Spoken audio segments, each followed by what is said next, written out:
ರಾಮಲಿಂಗೇಶ್ವರ ಕಾಮಣ್ಣ. ಇಂದು ನಾವು ರಾಮಲಿಂಗೇಶ್ವರ ಕಾಮಣ್ಣನ ಕಥೆಯನ್ನು ಕೇಳೋಣ.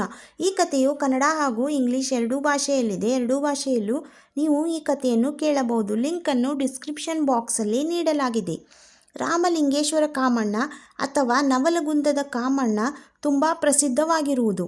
ದಂತಕಥೆಗಳ ಪ್ರಕಾರ ಒಬ್ಬ ಋಷಿಮುನಿಯು ವಿಶಿಷ್ಟ ಮೂರ್ತಿ ತಯಾರಿಸಲು ಸಂಕಲ್ಪವನ್ನು ಮಾಡುತ್ತಾನೆ. ಅಂದರೆ 101 ಗಿಡಮೂಲಿಕೆಗಳಿಂದ ಮೂರ್ತಿ ನಿರ್ಮಾಣ ಮಾಡಲು ನಿರ್ಧರಿಸುತ್ತಾನೆ. ಆದರೆ 100 ಗಿಡಮೂಲಿಕೆಯನ್ನು ಹಾಕಿ ಮೂರ್ತಿಯನ್ನು ತಯಾರು ಮಾಡುತ್ತಾನೆ.